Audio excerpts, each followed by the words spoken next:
The Where Our Minds Wander podcast may contain sensitive content and explicit language. Listener discretion is advised.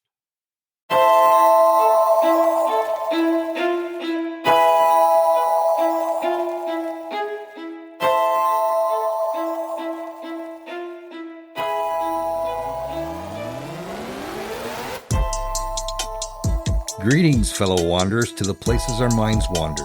Where strange lights speed beyond reason across a clear night sky. The house at the end of the road where disembodied voices whisper and strange noises make the living shiver. Lurking shadows hiding on the edge of the woods just outside your back door. Odd, true events throughout time that lead you down the rabbit hole. I'm Wes. And I'm Beth. And this is Where Our Minds Wander. Hey, I'm Wes. And I'm Beth. And this is Where Our Minds Wander. Hope you're all having a great week so far. We're trying to get out a bonus episode now that we're on vacation. So we're going to get right into it tonight. Beth, what interesting topic did you come up with for tonight's show? I am going to talk about the cursed house of Frank Lloyd Wright. Oh, Frank Lloyd Wright. Yeah, I saw a documentary on him quite a few years back. He was the father of modern architecture. Yes, he was known for incorporating nature into a lot of his designs, and it was like groundbreaking at the time. Right. No pun intended. No, and he designed the Guggenheim Museum in New York City. Yes, he did. Oh, this should be a good one. Huh? So Frank Lloyd Wright is known as one of the giants of architecture. His homes are highly sought after, and countless books have been written about his stunning use of natural elements in his prairie-style design. But what you may not know is that Taliesin, his home in Spring Green, Wisconsin, has a rather dark and disturbing history, which many believe has led to its haunting. Ooh. In 1903, 36-year-old Wright was already known as an architectural talent. He was living in Oak Park, Illinois, a fashionable Chicago suburb, with his wife Catherine, who everyone called Kitty. She had just given birth to their youngest child, Robert. Another Oak Park couple, Edwin and Mama Cheney, came to Wright's studio and asked him to design a home for them and their young son, John. Mama, then 35, was an attractive, intellectually curious woman, and she took a very active interest in Wright's plans for the house, which would be built less than a 15-minute walk from the Wrights' home. In September 1909, Wright was headed to Germany to oversee the publication of a book about his work. But, as he wrote to a client, he was also, quote, deserting my wife and the children for 1 year in search of a spiritual adventure, unquote. Mama Cheney, meanwhile, left her husband, son, and 3-year-old daughter, Martha, to meet up with Wright in New York so they could sail to Europe together. Uh-oh, nothing could come good of that. No. And when a reporter for the Chicago Tribune spotted the runaway couple at a hotel in Berlin, he turned the affair into a front-page story, and it was a huge scandal. Oh, I bet. The paper sent someone out to Oak Park to interview Kitty, who insisted that her husband was honest and sincere, and she declared, "My heart is with him now. I feel certain that he will come back." Wright did return a little over a year later, with Mama staying behind in Europe for a bit longer. Local reporters came looking for a new angle on the story. Though he told them his marriage was none of the public's business, one journalist quoted Kitty as saying, "As you see, we are together again. Our family is reunited." It didn't last very long. No. Because Wright had an escape plan. He built a new house in the woods of rural Wisconsin near his childhood home, and he called it Taliesin, which is Welsh for shining brow, because it was set on the brow of a hill overlooking the Wisconsin River.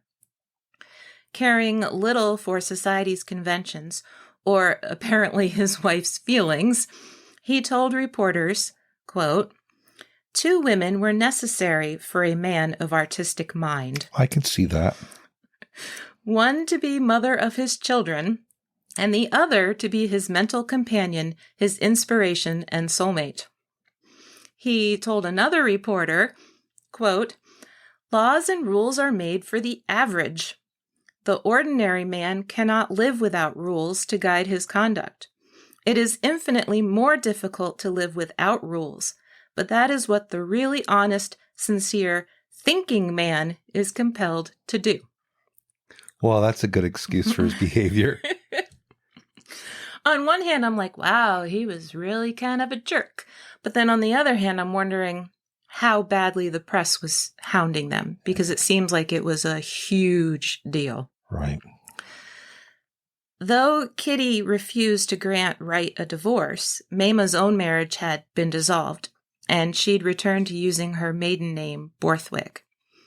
Since the courts considered her as having abandoned her children, custody was awarded to her ex-husband. She moved into Taliesin in late 1911. That's one heck of a year. Let me try that one again. She moved into Taliesin in late 1911. That's more like it. The time traveler. I was still so flummoxed by what he said about his affair. My brain was still there. And she created another flurry of condemnation from the media by doing that. They started calling it the Love Cottage and the Love Bungalow. The Love Shack. Yeah. I love the B-52s, but I don't think he had anything to do with any of that. So. No. He did have to rebuild his career because of this scandal, and he managed to open a new studio in downtown Chicago, and he occasionally returned to Wisconsin to spend time with his woman in the Love Cottage. On Saturday, August 15th, 1914, Maima's children, John and Martha, were at Taliesin for a late summer visit. Wright had been with them earlier in the week before heading down to his Chicago Midway Gardens project. Maima and her children had just sat down to lunch on the patio, being served by the chef, Julian Carlton.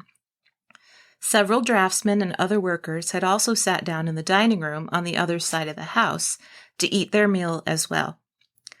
Carlton, along with his wife, had been hired at Taliesin just 6 months earlier.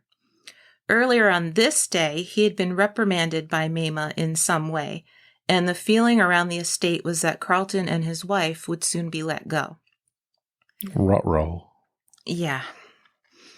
After giving everyone their food, Carlton went back to the patio with an axe and swung at the back of Maima's skull, piercing through to her forehead. Egads. Next, he attacked 12-year-old John. By then, 8-year-old Martha got up from the table and ran into the house. Carlton pursued her, cutting her 3 times with the axe before bashing her face in with the blunt end. Then, he doused the bodies in gasoline and set them aflame. Next, Carlton went to the dining room and locked it from the outside. According to 19-year-old draftsman Herbert Fritz and his table mates, quote, "We heard a swish as though water was thrown through the screen door.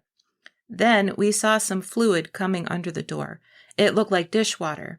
It spread out all over the floor." End quote. It was gasoline, which Carlton also lit on fire. So Carlton had poured the gasoline through the locked doors, and the dining room was completely engulfed in flames. With his clothes burning and hair on fire, Fritz managed to jump out the nearest window and roll down the hillside to put out the flames.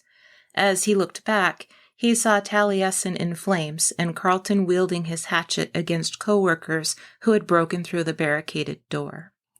My God. Also badly burned and wounded, master carpenter Billy Weston and landscape gardener David Lindblom managed to escape with Fritz. They hurried a half-mile to the nearest house with a phone to call for help.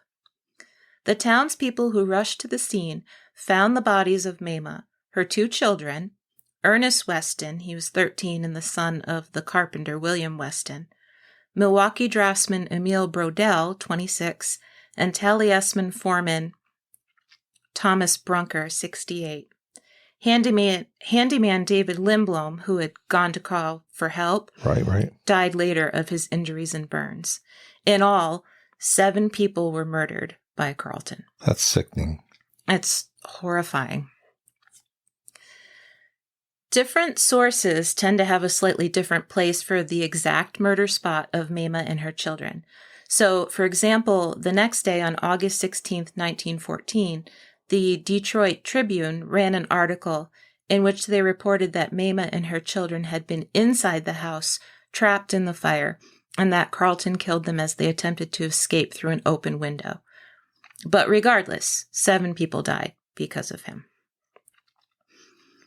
Carlton apparently hid in the basement of the house and, in an attempt to commit suicide, swallowed hydrochloric acid.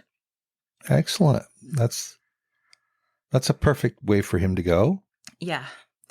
Oh, he had also told his wife to leave before he had started locking all the doors. His attempt initially failed, but his throat was so badly burned and he refused medical attention once he was arrested, so he died of starvation while he was still in police custody. He never gave a reason for the vicious murders, although some speculated that racist comments made towards him and his wife had been the last straw for the Barbados native. Newspapers, of course, quickly jumped on the story, again referring to Taliesin as the Love Cottage or the Love Bungalow, and several even insinuated that that was what Wright deserved for violating the sanctity of his marriage vows. Wright himself got back to Taliesin later that evening on August 15th. He stayed with his sister in another house that he'd designed, and it was rumored for years that he sat at her grand piano crying and playing Bach. The next day, Wright cut down all the flowers in Mamah's garden, laying them both under and over her body in a simple coffin. He wrote years later that it helped a little, remembering how he'd brought her to the cemetery with the help of his son John and 2 cousins. Oh. Together, we lowered the pine box to the bottom of the new-made grave, he said. Then I asked them to leave me there alone, and he reportedly filled the grave in himself. So you would think, with something that atrocious happening, that he would have just completely razed the house and then moved on. Oh. But he didn't. Oh, no? He completely restored Taliesin, rebuilding it exactly the way it was. Why? Some attachment to the land? I don't know. I don't know enough about him. I haven't read enough about him to know what the thinking was behind completely rebuilding the home. Okay. Later, he did add a studio where he took on apprentices. However, in 1925, an electrical fire completely destroyed their living quarters. Inexplicably, Wright rebuilt the home a second time. And all seemed well until one Saturday afternoon in the spring of 1952. Wright was out burning some leaves and grass on the estate. The wind changed direction, and the flames suddenly grabbed hold of the building where the apprentices were living again. Hours later, after firefighters got the blaze under control, one of Wright's students remembers him inspecting the damage and then finding a smoked, damaged Steinway piano he'd installed in the dormitory living room. To the astonishment of onlookers, he once again sat down and played as they cleaned up the debris around him. I think by this time he had PTSD. Yeah, I can imagine for sure. So, whether you believe Taliesin is cursed or not, with so much tragedy having happened there, you would expect there to be reports of ghostly activity. And you wouldn't be wrong. Right after the murders, the bodies were taken to a cottage on the grounds called Tanny Dairy. It is in this cottage where the ghost of Mamah has been seen. Usually dressed in a flowing white gown, she is a peaceful presence, but appears restless and lost to those who catch sight of her. Taliesin is an 800-acre property now, which does offer 1-hour tours, including the house, the cottages, the studio, and other outbuildings. So they'll let you in, but it's fast and furious. So you have 1 hour. Employees of the estate claim a common occurrence is that they close the windows and lock the cottage up for the night, but when they return in the morning, the windows will be open and the front door unlocked. Interesting. In fact, doors and windows have a tendency to either open or shut on the property quite often, which is kind of spooky when you think about, if they were trapped inside the house and their only escape was through the windows. They'd be looking for an exit. Yeah.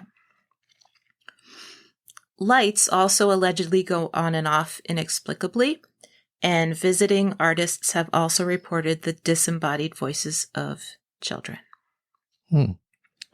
Yeah, I've never seen anything on paranormal shows or anything like this. No, I think they're very, very private. I think it still runs partially as like an artist's residence. They're not very open to ghost tours and things like that. Yeah, I don't think they should perpetuate the travesty that occurred there.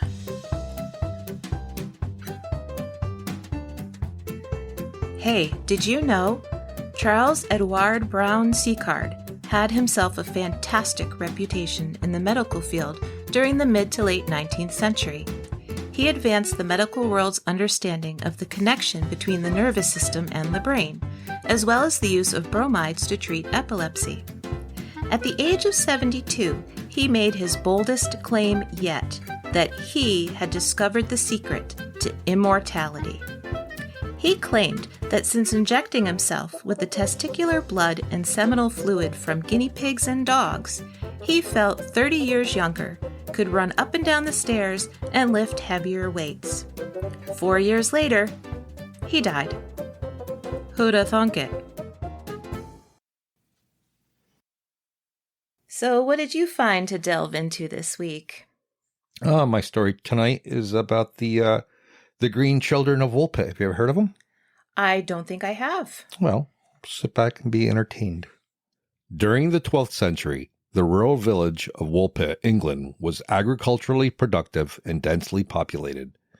Named after a pit for catching wolves, things in Woolpit, later changed to Woolpit, were pretty normal for the time, until one day in 1150, when a group of villagers discovered 2 young children climbing out of one of the many pits.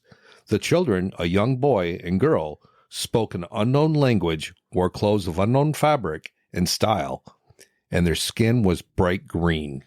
Bright green like the Wicked Witch of the West? Bright green? Yeah, I prefer to think of it more of Marvin the Martian green. Disturbing either way. Right. What we know about the Green Children of Woolpit comes from 2 historians. The first account, published in 1189, came from Ralph of Coggeshall, who was close friends with Richard de Caen, the man who took in the strange children. The other account, published 70 years later in 1220, was by William of Newburgh, who claimed he interviewed many villagers many decades earlier who recalled the event.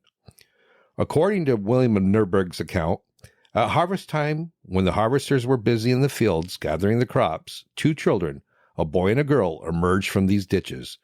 Their entire bodies were green, and they were wearing clothes of unusual color and unknown material. As they wandered bemused over the countryside, they were seized by the reapers and led to the village.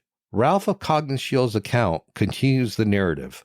The children were subsequently taken to the nearby home of Sir Richard de Caen, where he offered them food, but they repeatedly refused to eat. Little is known about de Caen. He was reportedly a wealthy landowner, and he may have been some sort of knight.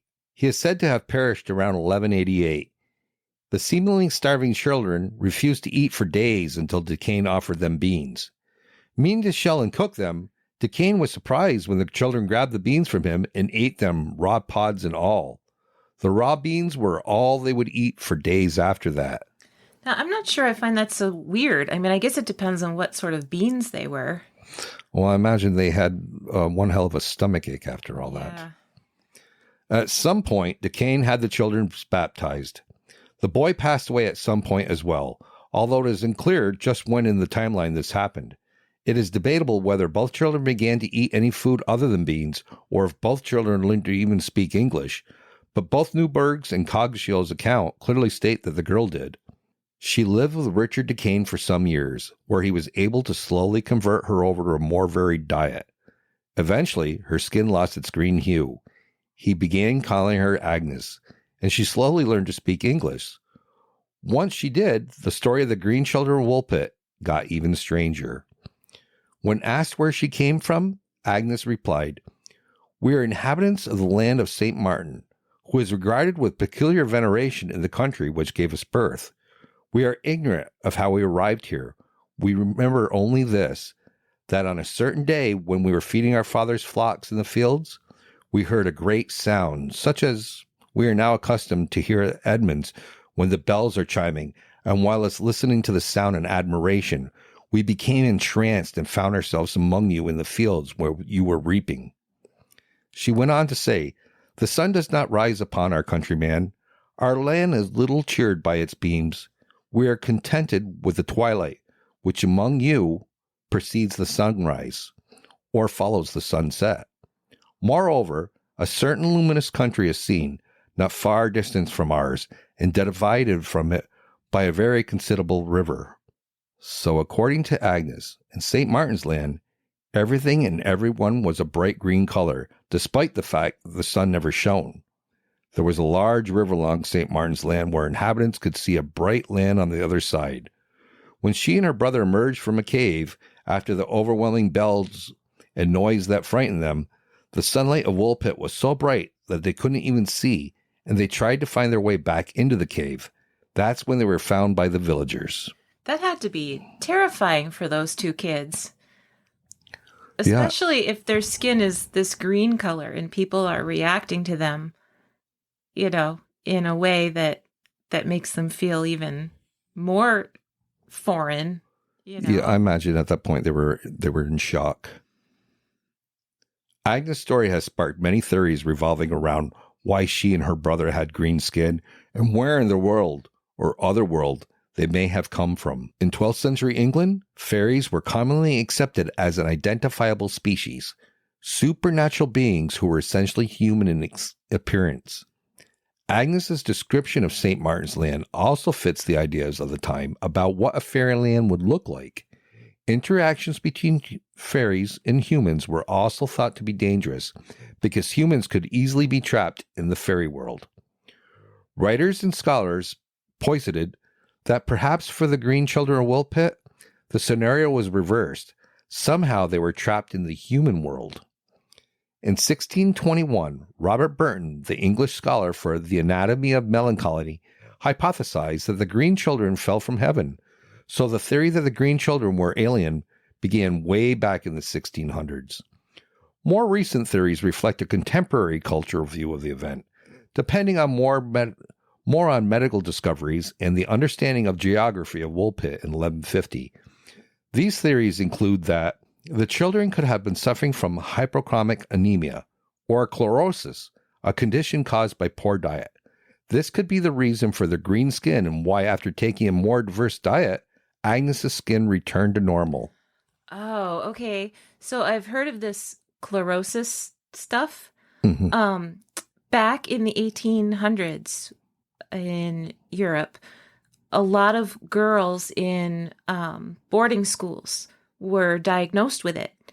And the most common prescribed cure was for the girls to quit their studies, move home, get married, and have babies. Oh yeah, that's a cure-all for everything.